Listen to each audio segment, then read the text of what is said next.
Hello everyone, welcome back to my channel Pathway to Pinnacle Catharsis। अब हम Aristotle की literary criticism के सबसे फेमस, सबसे कंट्रोवर्शियल और सबसे फ्रीक्वेंटली आस्क्ड कॉन्सेप्ट पर आ गए हैं। अगर एरिस्टोटल का नाम सुनते ही कोई एक टर्म याद आती है तो वह है कैथारसिस। अब प्रॉब्लम ये है कि स्टूडेंट्स को सिर्फ इतना ही याद करते हैं इसको कि कैथारसिस क्या है, प्योरिफिकेशन है। लेकिन ये आंसर इनकम्प्लीट है। एक्चुअल में क्या है, कैथारसिस का जो मीनिंग को लेकर स्कॉलर्स में लगभग 2000 सालों से डिबेट चल रही है। आज हम इसी कॉन्सेप्ट को डिटेल में समझेंगे। तो कैथारसिस को एरिस्टोटल ने मेंशन कहाँ किया था? पोएटिक्स के अंदर किया था। ये ट्रेजेडी की डेफिनेशन के लास्ट पार्ट में आता है।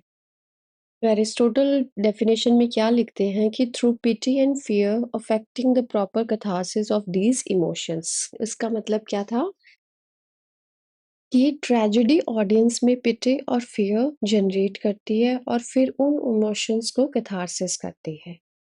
इसका लिटरल जो मीनिंग है वो है क्लेंजिंग, प्योरिफिकेशन, पर्ग्यूइंग।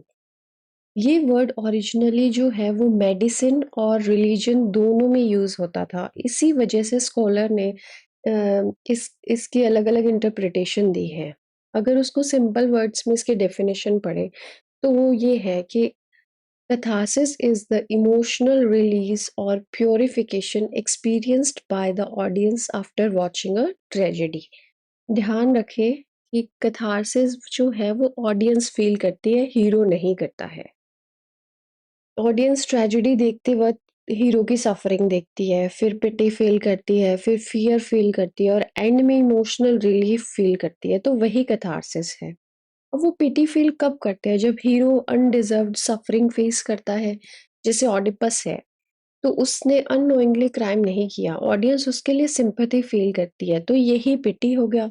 और फियर कब फील करती है? जब ऑडियंस सोचती है कि अगर ऑडिपस के साथ ऐसा ना हो, ऐसा हो सकता है, तो मेरे साथ भी कभी ना कभी ऐसा हो सकता है, तो ये फियर है।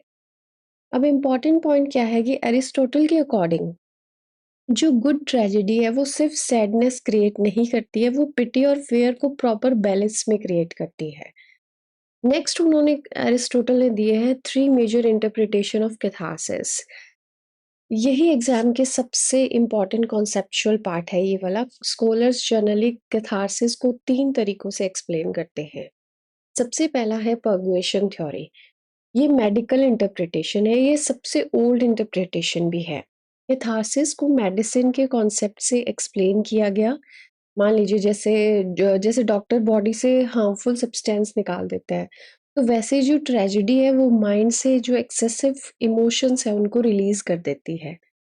फॉर एग्जाम्पल, अगर आप बहुत ज़्यादा स्ट्रेस में हैं, तो अगर आप इमोशनल मूवी देखते हैं, रोते हैं, मूवी खत्म होती है तो आप हल्का सा फील करते हैं, यही पर्गुएशन है। तो इसकी अगर मेडिकल एनालॉजी देखें तो बॉडी है, उसमें डिजीज हुई, फिर आपने मेडिसिन दे दी, उससे आपको रिलीफ मिला। वैसे ही माइंड है, उसमें एक फियर है, आपने ट्रेजेडी देखी, फिर आपको इमोशनल रिलीफ मिला। तो इसका जो पर्गुएशन का जो की वर्ड है वो है रिलीज। नेक्स्ट आती है प्योरिफिकेशन थ्योरी। ये एक मोरल इंटरप्रिटेशन है। इस इंटरप्रिटेशन के अकॉर्डिंग कैथारसिस इमोशंस को रिमूव नहीं करती, उन्हें प्योरीफाई भी करती है। पिटी और फियर अगर गलत इमोशंस नहीं है, लेकिन उनका जो एक्सेसिव फॉर्म है ना वो हार्मफुल हो सकता है, तो ट्रेजेडी इन इमोशंस को रिफाइंड और बैलेंस बना देती। जैसे एग्जाम्पल से देखिए, अगर मूवी देखकर हम इमोशनली मैच्योर हो जाते हैं, ह्यूमन सफरिंग को बेटर समझने लगते हैं, तो यही प्योरिफिकेशन हो गया। इसका जो की वर्ड है वो है रिफाइनमेंट। नेक्स्ट है क्लैरिफिकेशन थ्योरी। ये एस्थेटिक इंटरप्रिटेशन है, ये मॉडर्न इंटरप्रिटेशन भी है। कैथारसिस इमोशनल डिस्चार्ज नहीं है, इंटेलेक्चुअल अंडरस्टैंडिंग है। ऑडियंस को समझ आता है कि life, fate, human nature, moral choices, यानी ट्रेजेडी हमें इमोशनली ही नहीं, इंटेलेक्चुअली भी एनलाइटन करती है। इसका कीवर्ड क्या हो गया? अंडरस्टैंडिंग। अब कौन सा इंटरप्रिटेशन सही है? यही सबसे इंटरेस्टिंग क्वेश्चन है। एरिस्टोटल ने खुद डिटेल एक्सप्लेनेशन ही नहीं दी।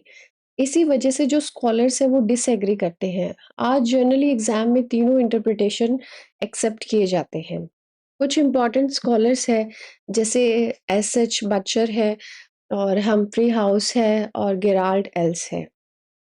जो एस.एच. बचर है वो सबसे फेमस हैं, इंटरप्रेटर हैं। उनके अकॉर्डिंग कैथारसिस सिर्फ इमोशन डिस्चार्ज नहीं, ये एस्थेटिक प्यूरिफिकेशन है, यानी आर्ट के थ्रू इमोशंस रिफाइंड होते हैं। हम्फ्री हाउस कैथारसिस ऑडियंस को इमोशनली बैलेंस देता है और गेराल्ड एल्स कहते हैं कि क्लैरिफिकेशन इंटरप्रिटेशन को वो सपोर्ट करते हैं। नेट में कभी-कभी स्कॉलर्स को लेकर भी कॉन्सेप्ट मैच द फॉलोइंग में पूछ लिए जाते हैं। अब अगर अपने देखें कि कैथारसिस और साइकोलॉजी को देखें, तो मॉडर्न साइकोलॉजी के जो पर्सपेक्टिव से भी कैथारसिस डिस्कस होती है। जब हम अपने इमोशंस को एक्सप्रेस करते हैं तो स्ट्रेस बढ़ता है, लेकिन जब उन्हें हेल्दी वे में एक्सप्रेस करते हैं तो माइंड रिलैक्स होता है। इसलिए कई लोग ट्रेजेडी देखकर भी इमोशनल सेटिस्फाइड फील करते हैं। अब क्वेश्चन ये आता है कि हम ट्रेजेडी को एंजॉय क्यों करते हैं? अगर ट्रेजेडी सैडनेस दिखाती है तो हमें उससे एंजॉयमेंट क्यों मिलता है? क्योंकि ट्रेजेडी सिर्फ सैडनेस ही नहीं दिखाती, वो इमोशनल अंडरस्टैंडिंग और कैथारसिस भी देती है। इसलिए वो भी इम्पोर्टेंट है। अगर मॉडर्न एग्जाम्पल देखा जाए तो सोचिए, अगर आप तारे ज़मीन पर मूवी देखते हो, द परस्यूट ऑफ हैप्पीनेस देखते हो, जैसे इमोशनल इंटेंस मूवीज़ है जैसे ये, तो फ़िल्म के एंड में आप इमोशनल हो जाते हो, लेकिन साथ ही एक इमोशनल रिलीफ और डीपर अंडरस्टैंडिंग भी फ़ील होती है। अब कैथारसिस का क्या है कि क्रिटिसिज्म भी बहुत हुआ।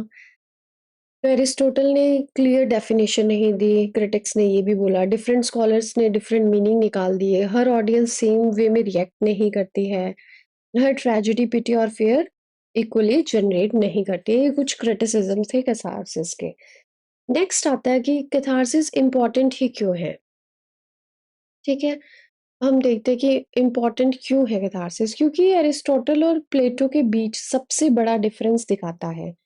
प्लेटो कहते हैं कि इमोशन डेंजरस है, पोएट्री इमोशंस को एक्साइट करती है, इसलिए पोएट्री हार्मफुल है। लेकिन एरिस्टोटल कहते हैं कि इमोशन नेचुरल है, आर्ट इमोशंस को बैलेंस करती है, इसलिए ट्रेजेडी बेनिफिशियल है। नेक्स्ट आता है ट्रेजिक हीरो। ट्रेजिक हीरो क्या क्या है, हमें पहले तो ये देखते हैं। देखो, अब तक हमने ये पढ़ा है कि ट्रेजेडी के स्ट्रक्चर में हम क्या-क्या देख चुके हैं। हमने पढ़ लिया है माइमेसिस, ट्रेजेडी, प्लॉट, हमाशिया, peripeteia, anagnorisis, pathos and catharsis. अब सबसे बड़ा सवाल ये है कि ये सब किस कैरेक्टर के अराउंड होता है? तो उसका आंसर है द ट्रेजिक हीरो। एरिस्टोटल के अकॉर्डिंग ट्रेजेडी का जो सेंटर है, वो सिर्फ इवेंट से नहीं होता है, बल्कि कुछ पर्टिकुलर टाइप का हीरो भी होता है। हर हीरो ट्रेजिक हीरो भी नहीं हो सकता। तो एरिस्टोटल ने आइडियल ट्रेजिक हीरो की कुछ स्पेसिफिक क्वालिटीज बताई हैं। तो सबसे पहले ट्रेजिक हीरो है कौन? ये एक नोबल पर्सन है। इसकी अगर डेफिनेशन अगर अपने देखें, a tragic hero is a man of high rank and noble character who through a fatal flaw, मतलब हमाशिया, brings about his own downfall। ये डेफिनेशन दी थी। अब इसमें 4 वर्ड्स याद रखें आप। हमाशिया, डाउनफॉल, कैथारसिस, ठीक है, और नोबल। ये चारों वर्ड्स अच्छे से देख लें। नोबल मतलब हाई रैंक हो गया, नोबल हो गया, ये कुछ वर्ड्स आप याद रखें। तो ये जो ट्रेजिक हीरो है उसका कंप्लीट फॉर्मूला है। एरिस्टोटल का जो आइडियल ट्रेजिक हीरो है, वो बहुत ज़्यादा परफेक्ट भी नहीं होना चाहिए और बहुत ज़्यादा इविल भी नहीं होना चाहिए। वो दोनों, इन दोनों में एक्सट्रीम का बीच का होना चाहिए। तो व्हाई नॉट परफेक्टली गुड? अगर हीरो बिल्कुल परफेक्ट होगा और बिना किसी गलती के सफ़र करेगा, तो जो ऑडियंस है वो ये अनजस्ट, उनको अनजस्टिस लगेगा, वो इमोशनली कन्विंस नहीं होंगे। मान लीजिए, अगर एक कंप्लीटली इनोसेंट पर्सन है, वो बिना किसी रीज़न के सफ़र करे, तो ऑडियंस शॉक तो होगी, लेकिन एरिस्टोटल के अकॉर्डिंग आइडियल ट्रेजेडी ही नहीं बनेगी वो।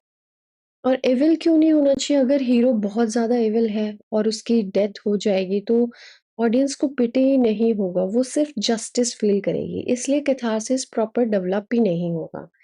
मान लीजिए क्रूअल डिक्टेटर पनिशमेंट पाए और ऑडियंस खुश होगी, पिटी ही फ़ील नहीं करेगी, तो फिर फ़ायदा ही क्या है? तो एरिस्टोटल की जो आइडियल पोजीशन है, वो हीरो कैसा होना चाहिए? ना तो वो परफेक्टली गुड होना चाहिए, ना वो कंप्लीटली ही विक्ड होना चाहिए। ये एरिस्टोटल का एग्जैक्ट प्रिंसिपल है। अब ये है कि जो हीरो है वो नोबल क्यों होना चाहिए? तो एरिस्टोटल के जो टाइम है उसमें ट्रेजेडी का जो रिलेशन होता था ना वो किंग से, प्रिंसेस से, प्रिंस से, प्रिंसेस से, रॉयल फैमिली से होता था। इसलिए जो ट्रेजिक हीरो जनरली होता था वो या तो किंग होता था, प्रिंस होता था, क्वीन होती थी, कोई नोबल मैन होता था। इसका रीज़न क्यों था? क्योंकि जितना बड़ा इंसान होता है उतना ही बड़ा उसका डाउनफॉल होता है और जितना ही बड़ा डाउनफॉल होगा उतना ही स्ट्रॉन्ग इमोशनल इम्पैक्ट होता है। अब अगर एग्ज़ाम्पल देखिए कि अगर किंग है, वो सब कुछ ही हार जाता है, ऑडियंस स्ट्रांगली रिएक्ट करती है। लेकिन अगर ऑर्डिनरी सर्वेंट की अगर सेम स्टोरी हो, तो ऐसा नहीं होता है, ठीक है? ग्रीक ट्रेजेडी के कॉन्टेक्स्ट में उसका इमोशनल स्केल अलग ही होगा। अब आता है कि एरिस्टोटल के जो क्लासिक ग्रीक ट्रेजेडी का रूल है, ये मॉडर्न लिटरेचर में जो ट्रेजिक हीरो है, वो ऑर्डिनरी भी हो सकता है, लेकिन इसमें क्या है, वो नोबल पर्सन होता है। इसलिए क्लासिकल और मॉडर्न ट्रेजेडी को मिक्स मत करना बिल्कुल भी। अब हम देखते हैं कि एरिस्टोटल ने कैरेक्टरिस्टिक्स क्या बताए थे। सबसे पहले क्या है कि नोबल बर्थ होना चाहिए। हीरो हाई सोशल स्टेटस का होता है। जैसे ऑडिपस है वो किंग था, मैकबेथ था वो नोबलमैन था, वो बाद में किंग बना था। किंग लियर भी किंग था। हमाशिया सेकंड पॉइंट जो हमने कहा था, तो हीरो का डाउनफॉल उसके हमाशिया से वजह से ही होता है। जैसे एरर ऑफ जजमेंट, मैकबेथ में क्या था उसका हामार्टिया? एम्बिशन था। हैमलेट में क्या था? इनडिसीजन था। ऑडिपस में क्या था? Ignorance and mistaken judgment. फिर आता है डाउनफॉल। हीरो अपनी मिस्टेक की वजह से ग्रेजुअली डिस्ट्रॉय होता है। तो वो डाउनफॉल फिजिकली भी हो सकता है, मॉरली भी हो सकता है, पॉलिटिकली भी हो सकता है, साइकोलॉजिकली भी होता है, वो किसी भी फॉर्म में हो सकता है। फिर था रिकॉग्नाइजेशन। हीरो को एंड में ट्रुथ समझ आ जाता है। इसी रिकॉग्नाइजेशन से ट्रेजेडी और पावरफुल हो जाती है। फिर सफरिंग है, रिकॉग्नाइजेशन के बाद सफरिंग आती है, यही ट्रेजेडी का इमोशनल क्लाइमैक्स है। कैथारसिस, ऑडियंस हीरो के डाउनफॉल को देखकर पिटी और फियर एक्सपीरियंस करती है और फिर फाइनली कैथारसिस होती है। ये एरिस्टोटल के ट्रेजिक हीरो का कंप्लीट साइकिल है। जैसे कि एग्जाम्पल देखते हैं अपने ट्रेजिक हीरो का, ऑडिपस था, तो उसका स्टेटस क्या था? वो किंग ऑफ थेब्स था, ठीक है? हमाटिया क्या हुआ? एक्ट्स इन इग्नोरेंस और रॉन्ग जजमेंट। रिकॉग्नाइजेशन क्या हुआ? कि वो अपनी रियल आइडेंटिटी के बारे में जान गया। पैथोस क्या हुआ? ब्लाइंड हो गया और एग्जाइल में चला गया। रिजल्ट क्या हुआ? ये मतलब आइडियल एरिस्टोटलियन ट्रेजिक हीरो है। अब क्वेश्चन ये आता है कि कॉमन मैन भी ट्रेजिक हीरो हो सकता है? तो एरिस्टोटल के अकॉर्डिंग जनरली नहीं हो सकता। जो क्लासिक ट्रेजेडी है वो सिर्फ फोकस करती थी नोबल हीरोज पे, बट लेटर में आर्थर मिलर अपने फेमस ऐसे tragedy and the common man 1949 में आर्ग्यू करते हैं कि ऑर्डिनरी पर्सन भी ट्रेजिक हीरो हो सकते हैं। यहाँ से मॉडर्न क्रिटिसिज्म का डेवलपमेंट होता है। अब अगर अपनी डिफरेंस देखिए क्लासिकल ट्रेजिक हीरो और मॉडर्न ट्रेजिक हीरो में, तो क्लासिकल में अरिस्टोटल है, मॉडर्न में आर्थर मिलर है, ठीक है? इसमें अगर देखें तो किंग है, वो नोबल होंगे और जो कॉमन मैन है वो ऑर्डिनरी पर्सन होंगे। जो क्लासिकल है उसमें रॉयल फैमिली होगी और मॉडर्न में कोई भी इंडिविजुअल हो सकता है। क्लासिकल में हाई सोशल स्टेटस होता है, मॉडर्न में एवरीडे लाइफ होती है और क्लासिकल में एक्सटर्नल और इंटरनल कॉन्फ्लिक्ट होते हैं, मॉडर्न में क्या है मोस्टली इंटरनल कॉन्फ्लिक्ट्स ही होते हैं। तो ये कंपैरिजन भी काफ़ी इम्पोर्टेंट है। अब क्वेश्चन ये आता है कि why do we admire a tragic hero? क्योंकि हीरो परफेक्ट नहीं होता है। वो हमारी तरह मिस्टेक्स करता है लेकिन उसकी जो सफरिंग और रियलाइजेशन है ना, वो हमें ह्यूमन नेचर समझाने में हेल्प करती है। इसीलिए ऑडियंस उससे इमोशनली कनेक्ट होती है। तो हमने देखा कि जो एरिस्टोटल के अकॉर्डिंग सबसे जो परफेक्ट ट्रेजिक हीरो है वो है ऑडिपस। क्यों? क्योंकि वो नोबल भी है, उसमें हमाटिया का भी वो है, पेरिपेटिया भी हुआ है एंड एग्नोरसिस भी है, पैथोस भी है, कैथारसिस भी है। तो सब कुछ एक ही प्ले में मिलता है। तो आज हमने देखा है कैथारसिस और ट्रेजिक हीरो का कॉन्सेप्ट। अब एक ही पेंडिंग रही है अपनी क्लास जिसमें हम डिस्कस करेंगे epic poetry according to Aristotle. बस वो एक क्लास है, उसके बाद एरिस्टोटल का जो ये टॉपिक है ये कंप्लीट हो जाएगा, फिर हम किसी नेक्स्ट लिटरेरी क्रिटिक को उठाएँगे। अब आई होप आपको ये सब समझ आ गया होगा। मिलते हैं हम नेक्स्ट क्लास में। Thank you so much.